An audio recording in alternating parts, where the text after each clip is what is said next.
Kanchipuram వకుడా silks. నాణ్యత మా ప్రాధాన్యత. మదీనాగూడ, మియాపూర్, హైదరాబాద్ లో త్వరలో శుభారంభం.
జన్మలో మళ్ళీ నాకు ఇంతటి అదృష్టం వస్తుందో లేదో నాకైతే తెలియదు, కానీ ఇప్పటికైతే మాత్రం పూర్వజన్మ సుకృతంగానే భావిస్తున్నాను నేను ఈ వీడియో చేయడం. శివుడిని ఎన్ని సంవత్సరాలు పూజించినా ప్రార్థించినా ఇంతటి అద్భుతం నాకు లభిస్తుంది అన్నది మనస్ఫూర్తిగా నేను ఇవాళ మీ అందరితో షేర్ చేసుకుంటూ చెప్తున్నమాట. ఎందుకంటే ఇప్పుడు మీరు విజువల్స్లో చూస్తున్నటువంటి సోమనాథ జ్యోతిర్లింగానికి సంబంధించిన చరిత్ర సాక్షాత్తు ఆ శివుడే నా చేత మీకు చెప్పిస్తున్నాడు అన్నది నా భావన. సరే, ముందుగా సోమనాథ జ్యోతిర్లింగాలలో ఒకటైనటువంటి శివలింగాన్ని గురించి విశిష్టత మీకు నేను చెప్పాలనుకుంటున్నాను.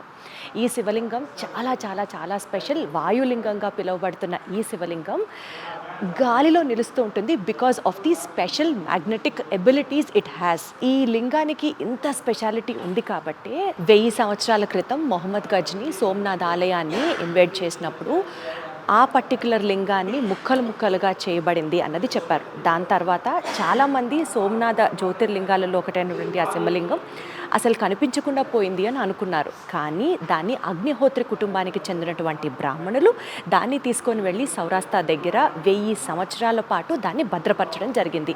ఎంతో విశిష్టత ఉన్నటువంటి ఈ లింగాని యొక్క శిథిలాలని 1924 సంవత్సరంలో అగ్నిహోత్రి కుటుంబీకులు వారు వెళ్ళి పరమాచార్యన్ వారిని కలిసినప్పుడు స్పెసిఫిక్గా చెప్పిన మాట ఏంటంటే 100 సంవత్సరాలు మీరు వీటిని జాగ్రత్తగా దాచండి, 100 సంవత్సరాల తర్వాత శంకర అన్న పేరుతో ఉన్న యోగికి వీటిని అప్పగించాలి అని చెప్పడం జరుగుతుంది అని చెప్పారు. అయితే మొన్న 2024 నాటికి 100 సంవత్సరాలు కంప్లీట్ అయిన నేపథ్యంలో అగ్నిహోత్రి కుటుంబీకులు యాజ్ ఎస్ డైరెక్టెడ్ ముందర చెప్పినట్లుగా విజయేంద్ర సరస్వతి గారి దగ్గరికి వెళ్ళడం జరిగింది. ఏం చేయాలి స్వామి అని అడగడం జరిగింది. అప్పుడు ఈ లింగాలని సాక్షాత్తు గురూజీ శ్రీ శ్రీ రవిశంకర్ గారికి అప్పగించండి, ఆయన ఏం చేయాలో ఆయన చూసుకుంటారు అని ఒక మార్గనిర్దేశకం చేయడం జరిగింది.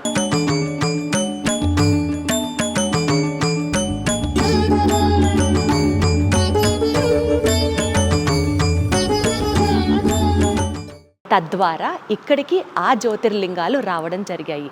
40 రోజుల పాటు విశేషమైన పూజా కార్యక్రమాలు జరిగిన తర్వాత కళార్చన మొత్తం చేసిన తర్వాత ఇప్పుడు వాటిని రామనాథ తీర్థం దగ్గర నుంచి అంటే రామేశ్వర తీర్థం దగ్గర నుంచి భారతదేశ వ్యాప్తంగా ఈ జ్యోతిర్లింగాల్ని మొత్తం ఆడియన్స్ కోసం అంటే మనలాంటి వాళ్ళ కోసం దర్శనం కోసం తీసుకువెళ్ళిన తర్వాత ఏ స్థానంలో అయితే సోమనాథ జ్యోతిర్లింగం ఉండాలో అదే స్థానంలో తిరిగి వాటిని ప్రతిష్ఠించడం చేయడం జరుగుతుంది. ఈ కార్యక్రమాన్ని మొత్తం ఇదిగో నా వెనకాల ఉన్నటువంటి ఈ జ్యోతిర్లింగాల యొక్క స్టోరీని ఈ ద్వారా మీకు నేను తెలియజేయడం అన్నది సాక్షాత్తు ఆ ఈశ్వరుడే నన్ను మధ్యలో ఒక వెహికల్గా మొత్తం నా చేత మాట్లాడిస్తున్నాడు అన్నది మాత్రం నాకు స్పష్టంగా అనిపిస్తున్న మాట. That is the history. ప్రస్తుతం నేను శ్రీ శ్రీ గురూజీ రవిశంకర్ గారి ఆశ్రమంలో ఉన్నటువంటి దేవీ హాల్ అంటే గురుకుల ప్రాంగణంలో ఉన్నటువంటి దేవీ హాల్లో ఉన్నాను. ఈ హాల్కి కూడా ఒక విశిష్టత ఉంది. ఆ విశిష్టత మీకు చెప్పాలి అంటే సహజంగా ఏమంటుంటాం మనం, శివుడు శక్తి ఈ మొత్తం సృష్టిని నడిపించేవి ఈ రెండే ఆధారాలు అని చెప్తుంటాం. ఇప్పటి వరకు శివుడిని సంబంధించి మనం బోలెడంత సమాచారం చెప్పుకున్నాం. నా వెనకాల ఉండి నా చేతిలో మాట్లాడించేదే శక్తి.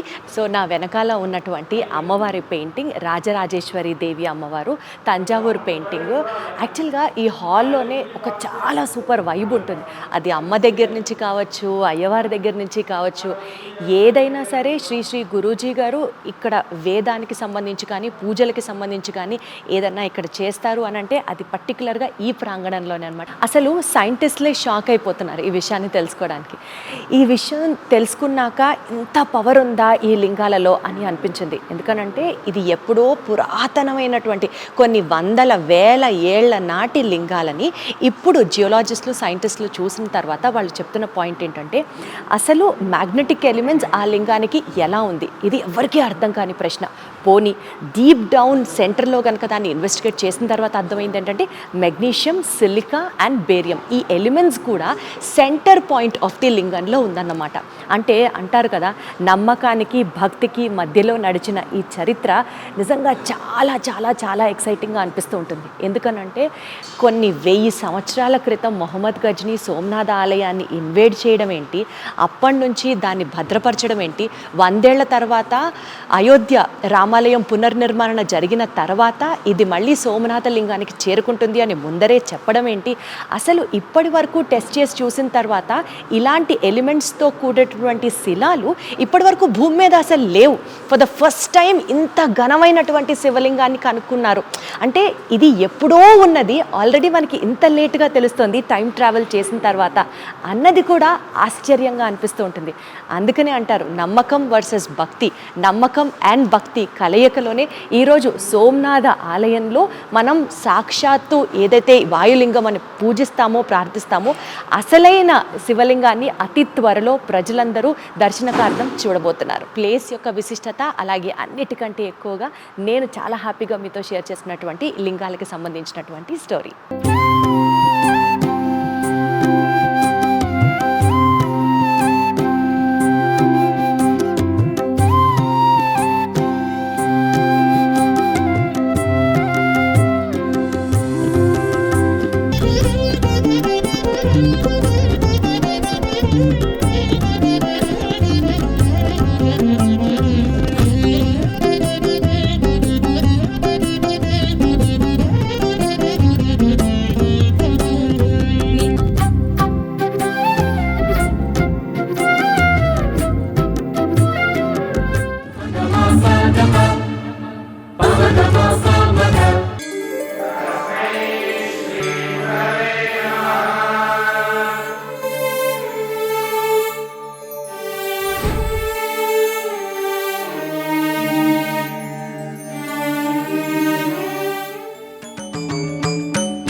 It uplifts you. That's what is Shivratri is about.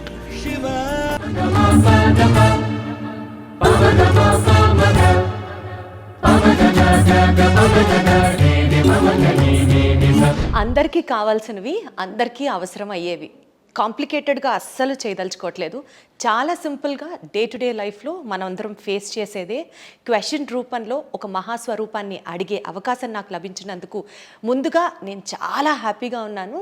ఆ దేవుడికి 100 సార్లు కాదు 1,00,000 సార్లు థ్యాంక్స్ అని చెప్పుకుంటూ ఈరోజు ఈ ఇంటర్వ్యూలో నాకు ఈ అవకాశం కల్పించిన వారు, అలాగే మీరందరూ ఎంతగానో ఆయన వైపు చూసి ఆయన చూపు ఉంటే చాలు జీవితం అంతా ధన్యం అని భావించేటువంటి ఒక మహోన్నతమైన వ్యక్తి సోమనాథ్ జ్యోతిర్లింగానికి సంబంధించిన ఆ విశిష్టత కూడా తెలుసుకునే ప్రయత్నం చేస్తూ ఇంటర్వ్యూని ముందుకు తీసుకెళ్దాం. నాతో ఉన్నారు art of living founder Gurudev Sri Sri Ravishankar గారు.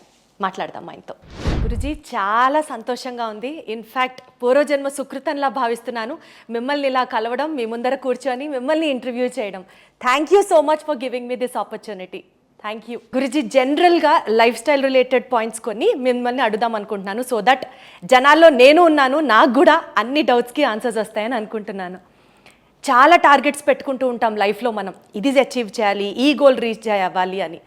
ఈ ప్రాసెస్లో కొన్నిసార్లు వాటిని మనం అచీవ్ చేశాక కూడా ఏదో ఒక డిస్సాటిస్ఫాక్షన్, ఏదో ఒక చిన్న వెలితి. అసలు ట్రూ హ్యాపీనెస్ని మనం ఎక్కడ సంపాదించుకుంటాం, దాన్ని ఎలా టేస్ట్ చేస్తాం, ఎలా ఉంటుంది హ్యాపీనెస్ అంటే? చూడండి, అందరికీ తెలుసు హ్యాపీనెస్ అంటే ఏమని. మనమేమో ఇష్టపడతామో అది దొరికినప్పుడు మనకు హ్యాపీనెస్ వచ్చింది. ఇప్పుడు ఇది బాల హ్యాపీనెస్ అని నేను చెప్తాను. It's an infant happiness.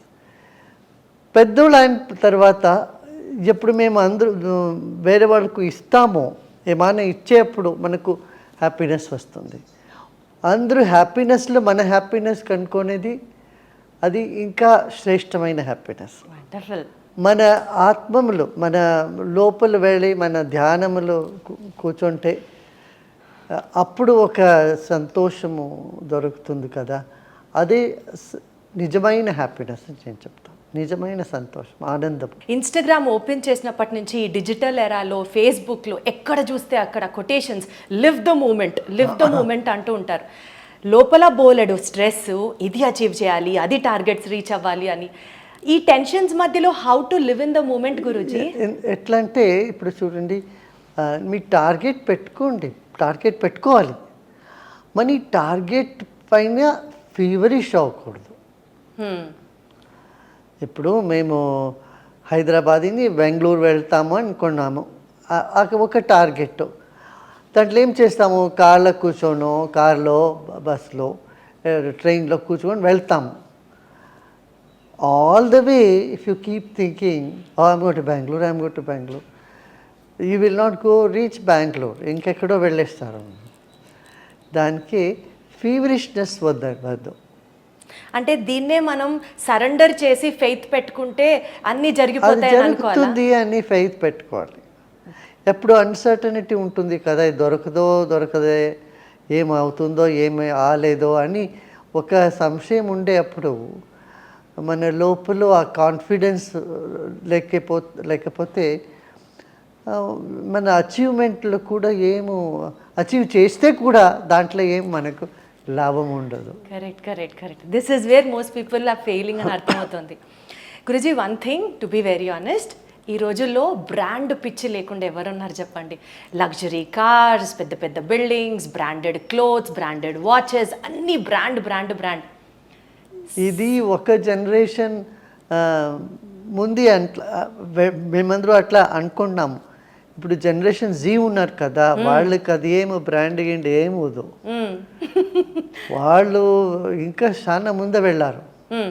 వాళ్ళు ఏం చెప్తారంటే ఎన్వైరన్మెంటల్ మనం ఏం చేయాలి, ఇదన్నీ ఏమి అని వాళ్ళకి చాలా వివేకం ఉంది.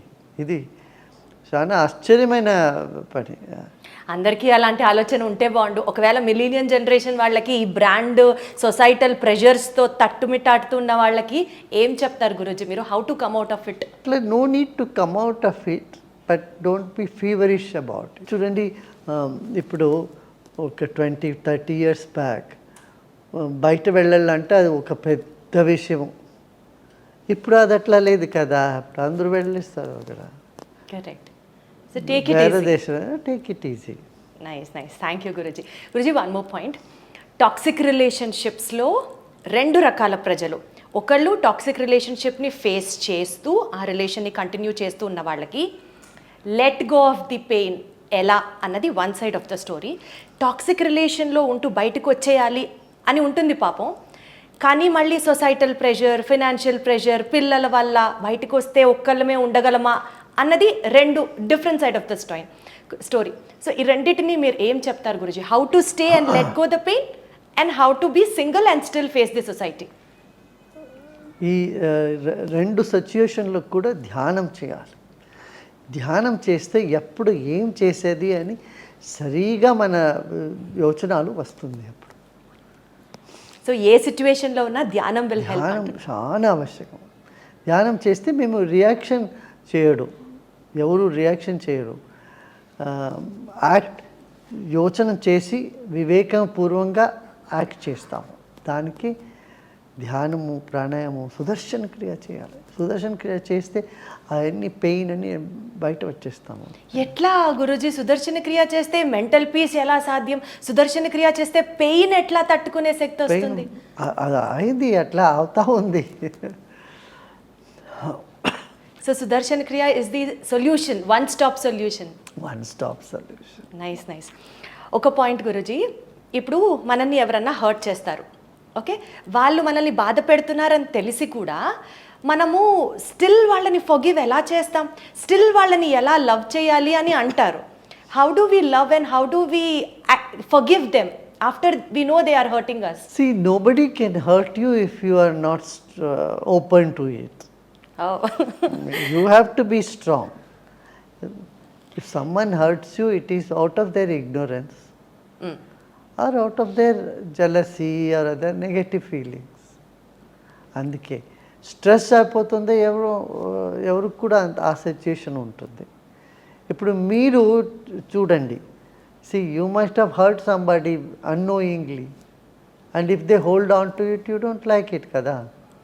మీరేం చెప్తారు? అదే వదిలేసి ముందు వెళ్ళప్ప, అది ఏమో చెప్పాను, అందరూ తప్పు చేసేదే అని మేము ఫిలాసఫీ మాట్లాడతాం కదా.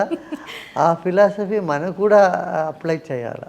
గురుజీ, ఇప్పుడు జెన్ జీకి సంబంధించి ఇందాక మీరు ఒక ప్రస్తావన తీసుకొచ్చారు, వాళ్ళు చాలా ఎన్విరాన్మెంట్ అవేర్నెస్గా ఉన్నారు అనేసి.